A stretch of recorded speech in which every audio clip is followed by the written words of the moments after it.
Hello students, welcome to academic guidance. আমি সৌমেন মন্ডল আজ আবার তোমাদের কাছে চলে এলাম আরো একটি ফিজিক্যাল সায়েন্সের নতুন ক্লাস নিয়ে।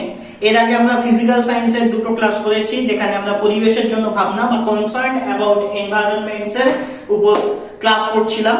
তো ফিজিক্যাল সায়েন্সের অলরেডি দুটো ক্লাস তোমরা হয়তো দেখে নিয়েছো। যদি না দেখে থাকো তাহলে এই ভিডিওর যে ডেসক্রিপশন আছে সেখানে তোমরা লিংকস পেয়ে যাবে। তো সেই ভিডিওগুলো আগে দেখে নাও, কারণ এটা তো একটা চ্যাপ্টার করা হচ্ছে, তো স্টেপ বাই স্টেপ চ্যাপ্টারটা চলছে। তো আশা করছি প্রথম দুটো ভিডিও দেখে তোমাদের ভালো লেগেছে। যারা দেখোনি তারা গিয়ে দেখে নাও, আর যারা দেখেছো তারা কেমন লেগেছে জানাও, আমাদের ভালো লাগবে। তো আজকে আমরা শুরু করবো আমাদের 3 নম্বর ক্লাস, কনসার্ন অ্যাবাউট এনভায়রনমেন্টস বা পরিবেশের জন্য ভাবনা, ক্লাস 10 ফিজিক্যাল সায়েন্সের প্রথম চ্যাপ্টার। তো ক্লাস স্টার্ট করার আগে একটা কথা আমরা প্রতিদিন যেমন বলি, আজকেও বলে দিই একবার, যে অবশ্যই যারা আমাদের চ্যানেলে নতুন তারা আমাদের চ্যানেলকে সাবস্ক্রাইব করো।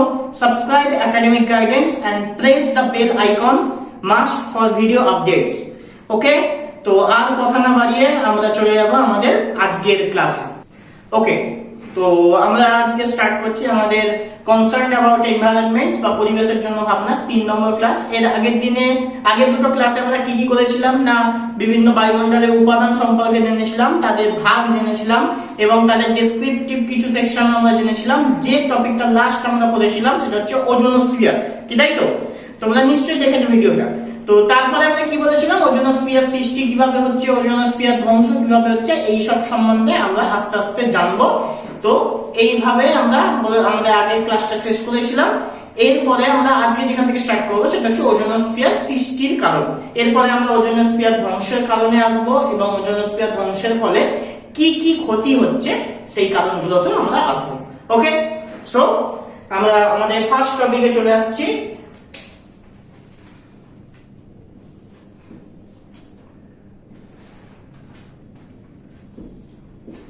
ওজোন স্তর সৃষ্টির কারণ বা ওজোন স্তর সৃষ্টি কিভাবে হচ্ছে। ওজোন স্তর সৃষ্টির কারণ লিখতে পারো বা ওজোন স্তর সৃষ্টি লিখতে পারো, যা খুশি।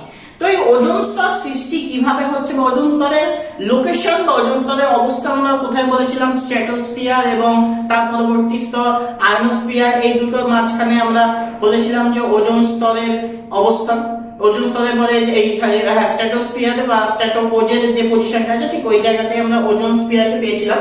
কিন্তু এই ওজোন স্ফিয়ার ওখানে থাকলেও ওজোন যে গ্যাস, সেই ওজোন গ্যাস কোথায় সৃষ্টি হয়? ওজোন গ্যাস কিন্তু সৃষ্টি হয় ট্রপোস্ফিয়ার অঞ্চলে। ওজোন গ্যাসের প্রধানত সৃষ্টি কিন্তু ট্রপোস্ফিয়ার অঞ্চলেই হয়ে থাকে, ঠিক আছে? ট্রপোস্ফিয়ার অঞ্চল থেকে ওজোন গ্যাসের সৃষ্টি হয়ে আমাদের ওজোন গ্যাস পরবর্তী স্ট্র্যাটোস্ফিয়ারে গিয়ে ওখানে একটি লেয়ার তৈরি করে। তো এই ওজোন স্তরে কিভাবে বা ট্রপোস্ফিয়ার স্তরে কিভাবে ওজোন তৈরি হয় বা ওজোন গ্যাস কিভাবে তৈরি হয় আমরা দেখে নেব। ওকে, তো সূর্য থেকে কি আসছে? সূর্য থেকে আগত অতিবেগুনি রশ্মি, সূর্য থেকে আগত ইউভি রেজ বা অতিবেগুনি রশ্মি, সূর্য থেকে আগত ইউভি রেজ বা অতিবেগুনি রশ্মি। আমাদের বায়ুমণ্ডলে কি আছে? অক্সিজেন অণু আছে। বায়ুমণ্ডলে থাকা অক্সিজেন অণু, বায়ুমণ্ডলে থাকা অক্সিজেন অণু O2, তাই তো? এটা কোথায় আছে? এটা বায়ুমণ্ডলের মধ্যে আছে।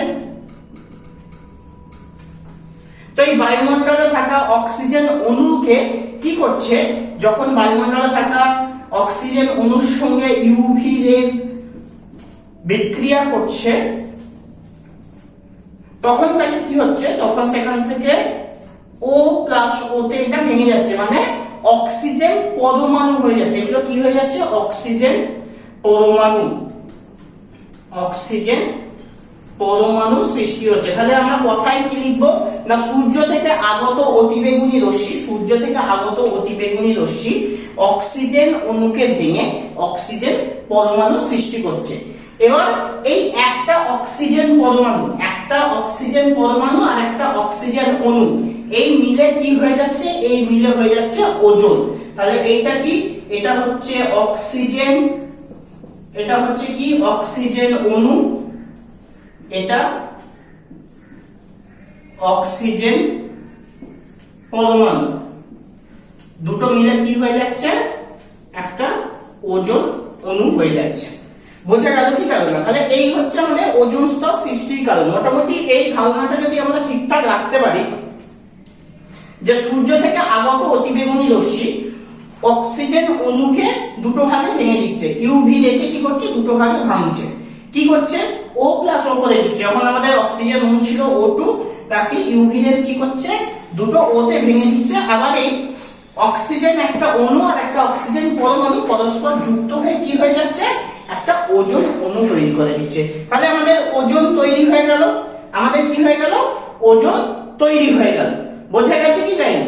তাহলে কি হচ্ছে, ওজোন স্তর কিভাবে সৃষ্টি হচ্ছে, এইভাবে আমাদের কিন্তু ওজোন স্তরে সৃষ্টি হয়ে যাচ্ছে। এই পর্যন্ত বোঝা গেছে নিশ্চয়ই।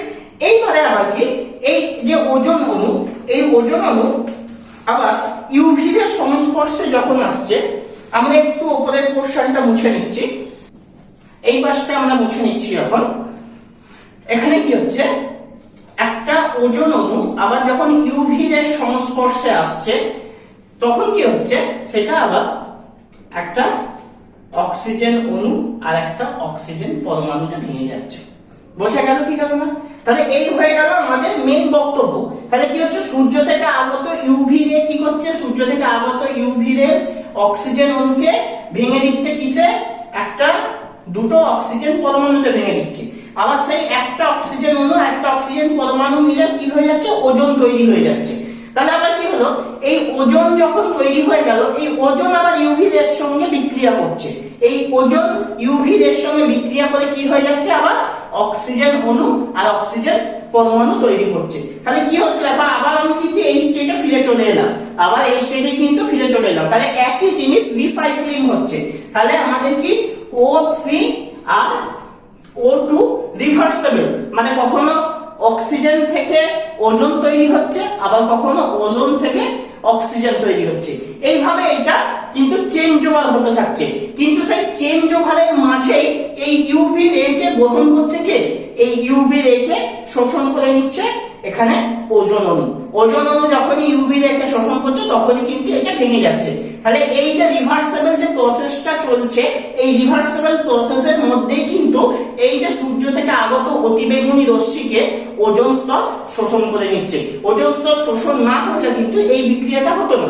ঠিক আছে, ওজোন স্তর শোষণ করে আবার এটা অক্সিজেন হচ্ছে, আবার কিন্তু সেই ইউভি রে আসছে, ইউভি রে এসে আবার ওজোন তৈরি করছে, আবার সেখান থেকে ইউভি রে ওজোন শোষণ করে নিচ্ছে, নিয়ে আবার অক্সিজেনে ভেঙে যাচ্ছে। ঠিক এইভাবে এই প্রসেসটা চলছে এবং তার মাঝে মাঝে সূর্য থেকে আগত অতিবেগুনি রশ্মিকে ওজোন স্তর কি করে নিচ্ছে, শোষণ করে নিচ্ছে। তাহলে আমরা এটা দেখলাম কি, ওজোন স্তর সৃষ্টি কিভাবে হচ্ছে। ঠিক এইভাবে ওজোন স্তর সৃষ্টি হচ্ছে, ও সূর্য থেকে আগত অতিবেগুনি রশ্মি ওজনকে ভাঙছে, ওজোন অণুকে ভাঙছে ওজোন পরমাণুতে, তারপর ওজোন অণু আর পরমাণু মিলে তৈরি হচ্ছে, সরি অক্সিজেন অণু আর পরমাণু মিলে তৈরি হচ্ছে কি ওজোন অণু। আবার সেই ওজোন অণু যখন ইউভি রেকে শোষণ করছে তখন সেটা কিসে আবার ভাঙছে, একটা অক্সিজেন অণু একটা অক্সিজেন পরমাণুতে। এই রিভার্সেবল প্রসেস চলছে। তার ঠিক সঙ্গে সঙ্গেই আমরা জানি যে ওজোন স্তর ইউভি রেকে শোষণ করে নেয়, সেই জিনিসটাই এখানে দেখিয়ে দেওয়া হলো। বোঝা গেছে? তাহলে এই জিনিসটাকেই আমাদের ডেসক্রিপটিভ লিখে দিলে কিন্তু একদম পারফেক্ট পয়েন্ট আসবে বা পারফেক্ট মার্কস তোমরা কিন্তু পেয়ে যাবে। ঠিক আছে, এই জিনিস কটাকে কিন্তু মনে রাখতে হবে একটু। আমি একদম স্টেপ বাই স্টেপ কি কিভাবে কি হচ্ছে দেখিয়ে দিলাম। ওকে, বোঝা গেছে নিশ্চয়ই? তাহলে ওজোন স্তর কিভাবে সৃষ্টি হলো বোঝা গেল। এরপরে আমরা চলে আসবো ওজোন স্তর ধ্বংস কিভাবে হচ্ছে। তো আমরা জানলাম কি ওজোন স্তর কিভাবে সৃষ্টি হচ্ছে, আমাদের বায়ুমণ্ডলে ইউভি রেস আসছে এবং সেখান থেকে ওজোন স্তর সৃষ্টি হচ্ছে অক্সিজেন থেকে, আবার ওজোন থেকে আবার অক্সিজেন, ওজোন ভেঙে অক্সিজেন চলে যাচ্ছে এবং এই পারস্পরিক পরিবর্তনের মধ্যে কিন্তু ইউভি রেস শোষিত হয়ে যাচ্ছে। সেই জন্য ওজোন স্তরের তাপমাত্রা কিন্তু 76 ডিগ্রি সেলসিয়াস পর্যন্ত উঠে যায়। তো এবার আমরা জানবো কিন্তু ওজোন স্তরের ধ্বংসের কারণ। এই বর্তমান সময়ে ওজোন স্তর কিন্তু অতীব পরিমাণে, মানে অত্যাধিক পরিমাণে কিন্তু ধ্বংস হচ্ছে এবং ওজোন স্তর নষ্ট হয়ে যাচ্ছে বিভিন্ন কারণবশত। তো সেই কারণগুলোকে আমরা এক এক করে দেখে নেব। ওকে, তো চলে আসছে আমাদের ওজোন স্তর ধ্বংসের কারণ।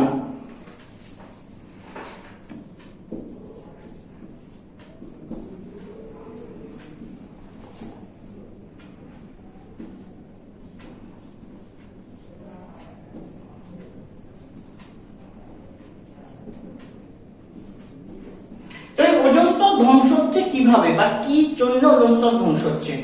বর্তমান সময়ে আমরা যত উন্নত হয়েছি তত আমাদের কলকারখানা বেড়ে গেছে, গাড়ি বেড়ে গেছে, তো অ্যাজ ওয়েল তার সঙ্গে আমাদের দূষণের পরিমাণও বেড়ে গেছে। এবং এইটা কি জাতীয় দূষণের মধ্যে কি কি রয়েছে? ক্লোরোফ্লুরোকার্বন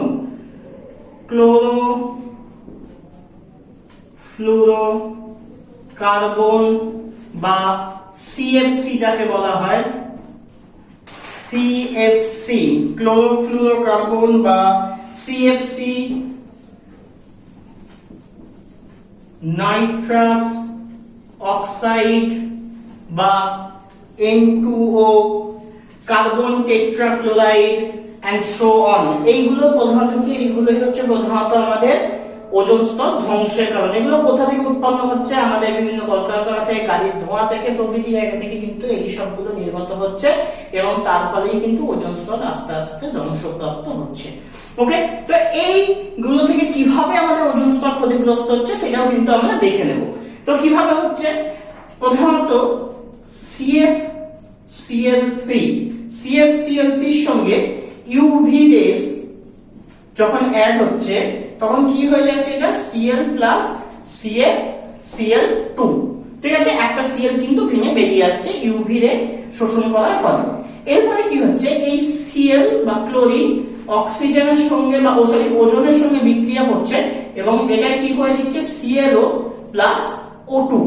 বোঝা গেল কি বললাম? তাহলে এই CFCl3 যেটা বায়ুমণ্ডলে রয়েছে এখান থেকে কি ইউভি রে শোষণ করছে এবং এটা CFCl2 হয়ে যাচ্ছে, একটি ক্লোরিন এখান থেকে কিন্তু বেরিয়ে আসছে এবং সেই ক্লোরিন কি করছে? সেই ক্লোরিন ওজোনের সঙ্গে বিক্রিয়া করছে এবং ClO প্লাস O2 উৎপন্ন করছে।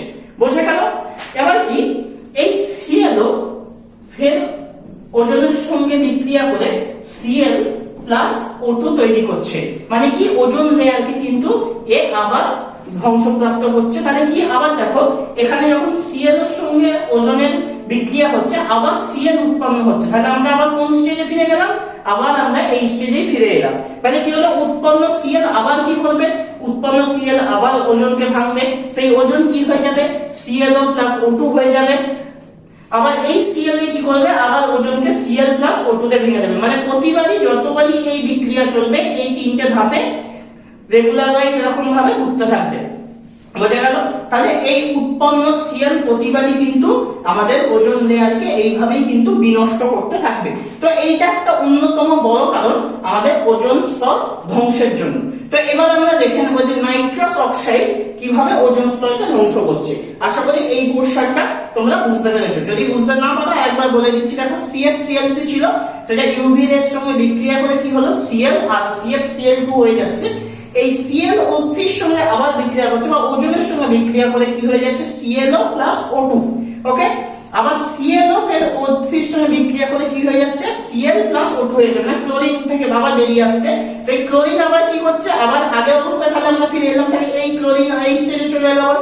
তাহলে এই ক্লোরিন আবার কি করবে? এই ক্লোরিন আবার এখান থেকে এই বিক্রিয়া স্টার্ট করবে, মানে এই জায়গা থেকে কিন্তু আমরা প্রতিবার বিক্রিয়াটাকে রিপিট করতে থাকছি। তাহলে প্রতিবার এখানে আসছে, এটা তৈরি হচ্ছে, এখানে ক্লোরিন যাচ্ছে, আবার ক্লোরিন ফের O3 কে ভাঙছে। ঠিক আছে, মানে এই দুটো স্টেপ কিন্তু রিভার্সেবল হয়ে যাচ্ছে। এই জায়গায় থাকতে থাকতে প্রতিবার কি হচ্ছে? আমাদের ওজোন স্তর ভাঙতে থাকছে বা ওজোন স্তর বিনষ্ট হতে থাকছে। ক্লিয়ার? তো এইভাবে কিন্তু মেরু অঞ্চলে ওজোন স্তরে বড় গহ্বরের সৃষ্টি হয়ে যাচ্ছে অলরেডি। তো এবার দেখে নেব আমরা নাইট্রাস অক্সাইডের সঙ্গে কিভাবে বিক্রিয়া হচ্ছে। তো এই নাইট্রাস অক্সাইড বায়ুমণ্ডলে আলোর সাহায্যে নাইট্রাস অক্সাইড কি হয়ে যাচ্ছে? NO হয়ে যাচ্ছে। ঠিক আছে, নাইট্রাস অক্সাইড বায়ুমণ্ডলে আলোর সাহায্যে কি হয়ে যাচ্ছে? NO তৈরি করছে। এবারে এই NO কি করছে? এই NO O3 এর সঙ্গে বিক্রিয়া করছে, তাহলে কি হয়ে যাচ্ছে? NO2 প্লাস O2 তৈরি করছে, NO2 প্লাস O2 তৈরি করছে। আবার O3 যখন ইউভি রে কে শোষণ করছে তখনও O2 প্লাস O তৈরি হচ্ছে। এই NO2 plus O NO plus O2 কে তৈরি করছে। তাহলে কি এখানে দেখো, এখানে আমরা কি এখানে NO কি করছিল? NO ওজনকে ভেঙে কি করে নিচ্ছিল?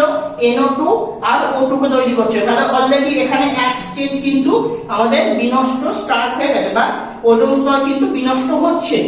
আবার এখানে যখন আমাদের কি ওজোন লেয়ার ইউভি রেকে শোষণ করছে, তখন উৎপন্ন যে অক্সিজেন অণু, সরি অক্সিজেন পরমাণু, অক্সিজেন অণু নয়, উৎপন্ন যে অক্সিজেন পরমাণু, সেই উৎপন্ন অক্সিজেন পরমাণু আবার NO2 এর সঙ্গে ভাঙছে, অণুটির সঙ্গে উৎপন্ন যে NO2 তার সঙ্গে আবার বিক্রিয়া করে ফের NO উৎপন্ন হচ্ছে।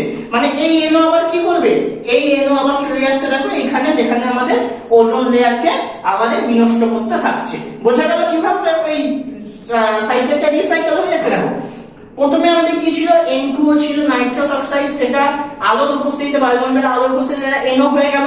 এবার এই NO ওজোন লেয়ারের সঙ্গে বিক্রিয়া করছে, করে কি হয়ে গেল, NO2 হয়ে গেল আর O2 হয়ে গেল।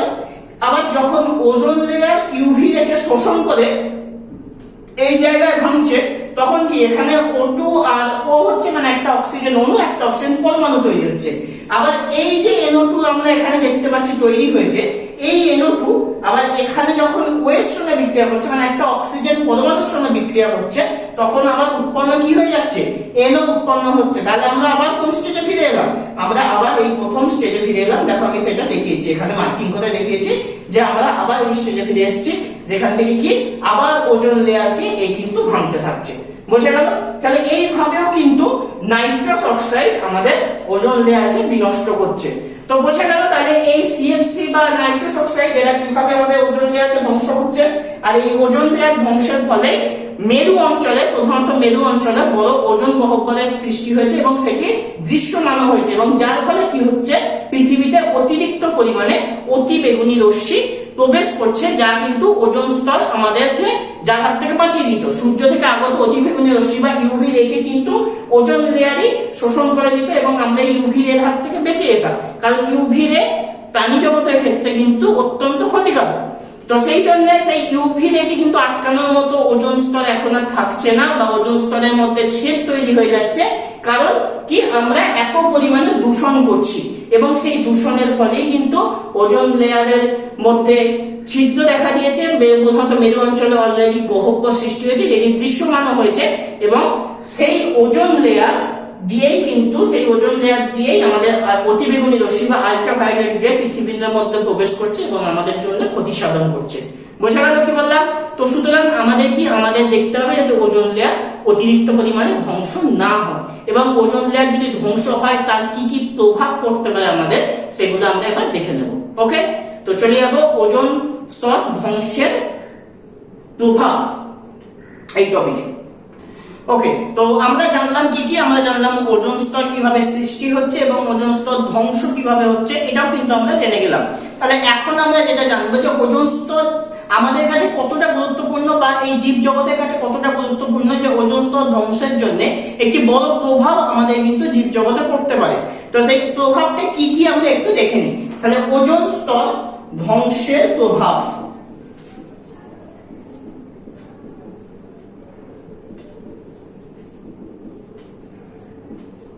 ওজোন স্তর ধ্বংসের প্রভাব। ওজোন স্তর ধ্বংসে কি কি প্রভাব পড়তে পারে? ইউভি রেস বা অতিবেগুনি রশ্মি, ইউভি রেস বা অতিবেগুনি রশ্মি সরাসরি পৃথিবীতে চলে আসছে।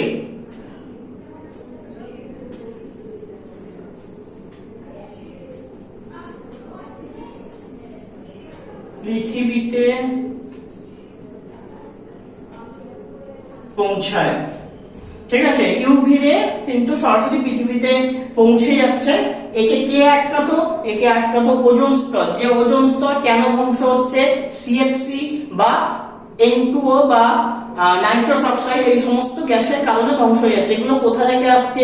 রেফ্রিজারেটর, গাড়ির ধোঁয়া, বিভিন্ন প্লাস্টিক কোম্পানি বা এই জাতীয় বিভিন্ন প্রোডাকশন হাউস যেগুলো রয়েছে, তার থেকে নির্গত যে সমস্ত ধোঁয়া, সেই ধোঁয়া থেকে কিন্তু এই সিএফসি বা N2O সৃষ্টি হচ্ছে, এবং সেগুলো কি করছে? আমাদের ওজোন স্তরের ধ্বংসের কারণ হয়ে দাঁড়াচ্ছে। আর এই ওজোন স্তরের ধ্বংস কিন্তু আমাদের জন্য ক্ষতিকারক প্রভাব ডেকে আনছে, এবং সবচেয়ে ক্ষতিকারক প্রভাব যেটা, সেটা হচ্ছে ইউভি রে কিন্তু সরাসরি পৃথিবীতে পৌঁছে যাচ্ছে, যেটা আমাদের ক্ষেত্রে একান্তই কাম্য নয়।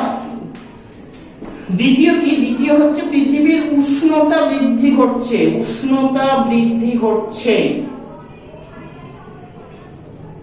3 নম্বরে বলা যেতে পারে ত্বকের ক্যান্সার, চোখের সমস্যা ইত্যাদি রোগের প্রকোপ বাড়ছে, ইত্যাদি রোগের প্রকোপ কিন্তু বাড়ছে। এবং সর্বোপরি আরো একটি বড় সমস্যা, যেটা হচ্ছে জলে থাকা জীব, জলে থাকা জীবের ক্ষতি হচ্ছে। তাহলে কি হচ্ছে, ইউভি রে পৃথিবীতে সরাসরি পৌঁছায়, যেটা আমাদের জীবজগতের ক্ষেত্রে একান্তই কাম্য না, কারণ এটি আমাদের ত্বকের তো প্রচন্ডই ক্ষতি করছে। সঙ্গে কি হচ্ছে, উষ্ণতা বৃদ্ধি হচ্ছে, ত্বকের ক্যান্সার বলেছি, চোখের সমস্যা ইত্যাদি যে রোগ সেগুলোর প্রকোপ বাড়তে শুরু করছে। এবং কি জলে থাকা যে জীব তাদের অতিরিক্ত পরিমাণে কিন্তু ক্ষতি হচ্ছে ডিউ টু ওজোন স্তর ধ্বংসের কারণে। ওজোন স্তর ধ্বংস হচ্ছে বলেই কিন্তু এই সমস্ত এত প্রবলেম তৈরি হয়ে যাচ্ছে। বোঝা গেল কি বললাম? তাহলে আমরা ওজোন স্তর সৃষ্টি জানলাম, ওজোন স্তরের ধ্বংস জানলাম, এবং ওজোন স্তর ধ্বংস হলে কি কি প্রভাব পড়তে পারে সেগুলো কিন্তু আমরা অলরেডি জেনে গেলাম। তাহলে আমাদের একান্তই মূল উদ্দেশ্য কি হবে না, আমাদের মূল উদ্দেশ্য হবে আমরা যাতে আমাদের পরিবেশকে রক্ষা করতে পারি, আমরা যাতে দূষণ কমাতে পারি, এবং সেটা কিন্তু আমাদের হাতেই রয়েছে। আমরা যদি নিজেরা চাই তাহলে আমরা দূষণ কমিয়ে আমাদের পরিবেশকে আবার সঠিক জায়গায় নিয়ে আসতে পারি। ওকে, তো তাহলে চলে যাব এর পরের টপিকে। ওকে, তো আমরা এতক্ষণ পড়ছিলাম ওজোন স্তরের সৃষ্টি, ধ্বংস এবং সেই ধ্বংসের প্রভাব জীবজগতের উপরে। তো এই ওজোন স্তর নিয়ে আলোচনা শুরু হয়েছিল কোন জায়গা থেকে না, আমাদের যখন একটা রেগুলার ডিভিশন শেষ হয়ে গিয়েছিল বায়ুমণ্ডলের, তারপরে যখন আমরা বিশেষ কিছু ভাগে এসেছিলাম, যেমন ওজোনোস্ফিয়ার, আয়নোস্ফিয়ার, এই সমস্ত জায়গায় কিন্তু আমাদের চলে এসেছিল ওজোন স্তর বা ওজোনোস্ফিয়ার। সেই ওজোনোস্ফিয়ারের বিশ্লেষণ করতে করতেই কিন্তু আমরা অনেকটা দূর এগিয়ে গেছি। তো এইখানে আমরা ওজোন স্তরের বিশ্লেষণটা বন্ধ রাখবো, বা ওজোন স্তরের বিশ্লেষণ আমরা শেষ করেছি। এবারে আমরা চলে যাবো আমাদের নেক্সট বিশেষ স্তর, সেটা হচ্ছে আয়নোস্ফিয়ার। তো আয়নোস্ফিয়ার সম্পর্কে আমরা একটু জেনে নেব। চলে আসছি আমরা আয়নোস্ফিয়ারে।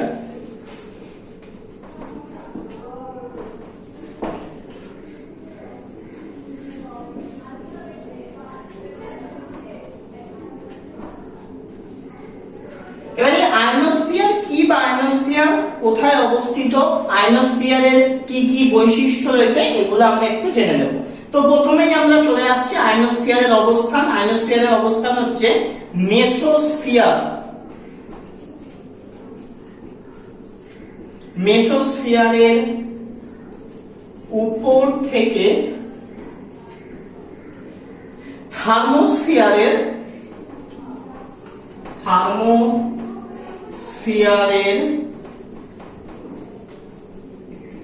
মধ্যে দিয়ে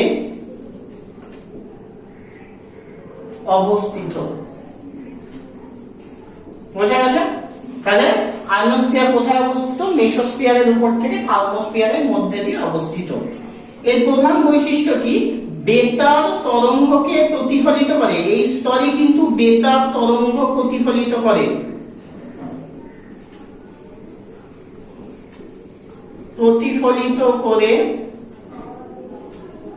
বেতার সংযোগ রক্ষা করে। এই স্তরের জন্যই কিন্তু আমরা বেতার সংযোগ পাই, এবং টিভি, রেডিও যা যাবতীয় যা কিছু আছে তা কিন্তু এই বেতার সংযোগের মাধ্যমেই চলছে। তাহলে এই স্তরের জন্যই কিন্তু আমরা সেই সমস্ত সুযোগ সুবিধা পেয়ে থাকছি। বেতার তরঙ্গ প্রতিফলিত করে বেতার সংযোগ রক্ষা করছে। 3 নম্বর যদি বলা হয়, মেরুজ্যোতি এই স্তরেই দেখা যায়। মেরুজ্যোতি এই স্তরেই দেখা যায়। মেরুজ্যোতি দেখা যায় এই স্তরে। এটাও কিন্তু আয়নোস্ফিয়ারের একটি অন্যতম বৈশিষ্ট্য। তারপরে রয়েছে কি, এই স্তরকে আয়নোস্ফিয়ার বলার অন্যতম কারণ হচ্ছে হাইড্রোজেন, হিলিয়াম প্রভৃতি গ্যাস এই স্তরে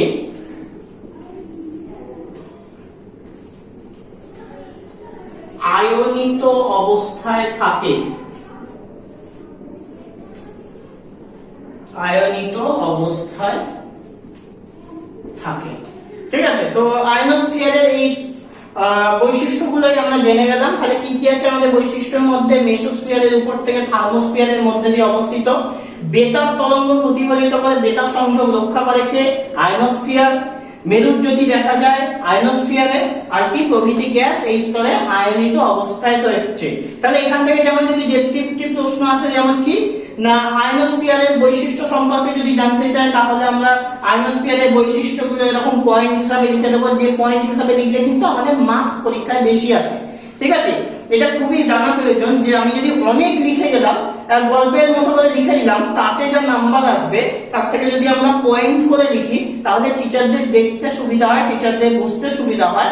তাহলে কি ওনারা কিন্তু খুশি হয়ে বেশিও নাম্বার দিতে পারে যদি আমরা পয়েন্ট করে লিখি। মানে আমরা এক জায়গায় লিখে ফেললাম কিন্তু অনেক লিখেছি, হাবি জাবি অনেক কিছু লিখেছি কিন্তু কোনো মানে নেই, তাহলে কিন্তু আমাদের মার্কস অনেক আসবে, এটা ভাবার কোনো কারণ নেই। যদি আমরা পয়েন্ট করে লিখি তাহলে কিন্তু আমাদের মার্কস বেশি আসতে বাধ্য, বা ঠিকঠাক মার্কস আসতে বাধ্য। তো আবার যেমন শর্ট কোশ্চেনে এখানে আসে যে আয়নোস্ফিয়ারের অবস্থান কোথায় আসতে পারে, বেতার তরঙ্গ কোন স্তর প্রতিফলিত করে, খুব আসে কোশ্চেন। আয়নোস্ফিয়ার বলে আচ্ছা মেরুর যদি কোন স্তরে দেখা যায়, এই প্রশ্নটাও কিন্তু রিপিটেডলি আসে। আর কোন স্তরে গ্যাস আয়নিত অবস্থায় থাকে, এই প্রশ্নও আসে। তাহলে যেমন শর্ট কোশ্চেনের আনসারও আমরা এই স্তর সম্পর্কে করতে পারবো, তেমন কি বড় কোশ্চেনেরও আনসার এই স্তর সম্পর্কে করতে পারবো। অবশ্যই বই পড়তেই হবে। বই পড়লে কি হবে, বই আমাদের পড়তে হবে, বইতে অনেক কিছু আছে এবং আমরা বেশ কয়েকটি বই থেকে বিভিন্ন ভালো ভালো পয়েন্ট তুলে এনে তোমাদের জন্য স্পেশাল ভাবে তৈরি করে দিচ্ছি নোটস। তোমাদের দরকার হলে তোমরা এই নোটস কিন্তু খাতায় ভিডিও পজ করে তুলে নাও। ঠিক আছে, আশা করছি বোঝা গেছে। তো এই সমস্ত পয়েন্টস কিন্তু একদম এক্সাক্ট পয়েন্ট, তোমরা যে কোনো বইতে মিলিয়ে নিতে পারো, কারণ 3-4টে বইকে ট্যালি করে তোমাদের এই নোটসটা বানানো হয়েছে। ওকে, একদম প্রমিনেন্ট নোটস তোমাদের জন্য বানানো হয়েছে যাতে তোমরা পরীক্ষাতে খুবই ভালো রেজাল্ট করে আসতে পারো এবং সবচেয়ে ভালো বুঝতে পারো। সেই জন্য এইভাবেই কিন্তু তোমাদের জন্য লিঙ্ক করে দেওয়া হচ্ছে। ক্লিয়ার?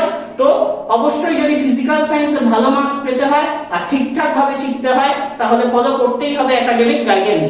আর বলে দিয়েছি তো আমাদের টার্গেট আমরা প্রথম দিনই সেট করে দিয়েছি 99 আউট অফ 100। ভাই এর থেকে নিচে আমি আর নামতে পারছি না, কারণ তোমাদের জন্য অনেক কষ্ট করে আসছি। ওকে, তো চলে যাব আমাদের নেক্সট টপিকে। আচ্ছা, তো আমরা আয়নোস্ফিয়ার সম্পর্কে জানলাম, আয়নোস্ফিয়ারের বৈশিষ্ট্য সম্পর্কে জানলাম, তার অবস্থান সম্পর্কে জানলাম, বিশেষ কিছু বৈশিষ্ট্য জানলাম। এইবার চলে আসবো আমাদের সর্বশেষ বিশেষ স্তর। আমরা জেনারেল যে সমস্ত স্তর ছিল, সাধারণ স্তর বিন্যাস ছিল, সেই সাধারণ স্তর বিন্যাস আমরা অলরেডি আগে দুটো ভিডিওতে সব ডিডাকশন করে দিয়েছিলাম, সব বলেই দিয়েছিলাম। সেই সব স্তর সম্পর্কে আমরা নিয়ে চলছিলাম কাদের না বিশেষ স্তর, যাদের কিছু বিশেষ বৈশিষ্ট্য রয়েছে এবং তাদের জন্য আমাদের পরিবেশের উপর কি প্রভাব পড়ছে সেগুলো নিয়েও আলোচনা করছিলাম। তো সেই সমস্ত বিশেষ স্তরের লাস্ট স্তর, সেই স্তরে আমরা চলে আসছি এবং এটাই হচ্ছে আমাদের এই ভিডিওর লাস্ট টপিক। অলরেডি আমাদের ক্লাস অনেকক্ষণ চলছে, তো এই টপিকটা শেষ করেই আজকে আমাদের ভিডিও আমরা শেষ করব। তো চলে আসছি আমাদের লাস্ট টপিকে। তো আমাদের লাস্ট যে স্তর সম্পর্কে আমরা জানবো, দ্যাটস কল্ড ম্যাগনেটোস্ফিয়ার। ম্যাগনেটোস্ফিয়ার। তো এই ম্যাগনেটোস্ফিয়ার স্তরের কি কি বৈশিষ্ট্য আমরা জানবো। প্রথমত জানছি আমরা উচ্চতা। উচ্চতা আমাদের 1330 থেকে 64,000 কিলোমিটার পর্যন্ত বলা যেতে পারে। ঠিক আছে, উচ্চতা 1330 থেকে 64,000 কিলোমিটার বলা যেতে পারে। 2 নম্বরে কি, এই স্তরে প্রধানত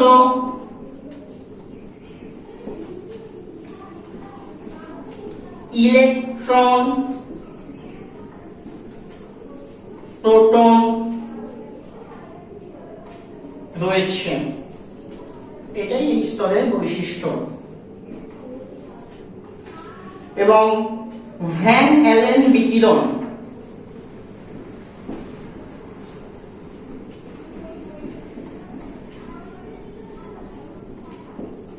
এই স্তরেই দেখা যায়, এই স্তরেই দেখা যায়। প্রধানত কি না, এই স্তরটা কিন্তু কোনো একদম এক্সাক্ট প্রমাণ্য স্তর নয়, এই স্তরটা একটা কাল্পনিক জায়গা যেখানে আমরা এই উচ্চতাটা ধরে নিচ্ছি যে 1330 থেকে 64,000 কিলোমিটার, সেটা কার উপর থেকে, আয়নোস্ফিয়ার বা সবচেয়ে সাধারণ স্তর রয়েছে তার উপরের যে জায়গা মহাশূন্য, সেই মহাশূন্যেই আমরা ধরে নিচ্ছি যে এখানেও একটি স্তর রয়েছে যাকে বলা হচ্ছে ম্যাগনেটোস্ফিয়ার, এবং সেই ম্যাগনেটোস্ফিয়ারের উচ্চতা আমরা কাল্পনিক একটা ওইরকম ভ্যালু ধরে নিয়েছি, এবং সেই স্তরে কি, সেই স্তরে প্রথমত ইলেকট্রন প্রোটন বিন্যাসের উপর জোর দেওয়া হয়েছে, কারণ সেই স্তরে আমরা একদম পার্টিকেলস হিসাবে কিছু পাবোই না, এবং ভ্যান অ্যালেন বিকিরণ এই স্তরেই দেখা যায়। ভ্যান অ্যালেন বিকিরণ একটি বৈশিষ্ট্য বা একটি কাল্পনিক আমাদের চিন্তাধারা বলা যেতে পারে, সেই ভ্যান অ্যালেন বিকিরণ এই স্তরেই কিন্তু দেখতে পাওয়া যায়। তো প্রথমত ম্যাগনেটোস্ফিয়ার সম্পর্কে এর থেকে খুব বেশি তথ্য নেই বা খুব বেশি তথ্য আমাদের জানারও দরকার পড়ে না। তো এই গেল আমাদের লাস্ট টপিক আজকের ভিডিও। আমরা সব যত রকমের স্তর বিন্যাস ছিল, সাধারণ স্তর বিন্যাস, বিশেষ স্তর বিন্যাস, সবকিছু আলোচনা করে দিলাম, এবং সেই স্তর সম্পর্কে যা যা বিশেষ জিনিস জানার আমাদের দরকার ছিল, পরীক্ষায় আমাদের প্রয়োজন, সেই সমস্ত আলোচনা কিন্তু করে দিলাম আজকের এই ভিডিওতে। তো এর পরের ভিডিওতে আমরা আরো নতুন কিছু টপিক নিয়ে চলে আসব। তো অবশ্যই আরেকবার বলা, যারা একাডেমিক গাইডেন্সে নতুন তারা অবশ্যই আমাদের চ্যানেলকে সাবস্ক্রাইব করো এন্ড পাশে থাকা বেল আইকনটাকে প্রেস করো ফর ভিডিও আপডেটস। তো আজকের মতো এখানেই শেষ, আবার কোনো একদিন নতুন একটি ক্লাস নিয়ে চলে আসবো তোমাদের সঙ্গে। তো আজকের মতো এখানেই গুড বাই, থ্যাংক ইউ।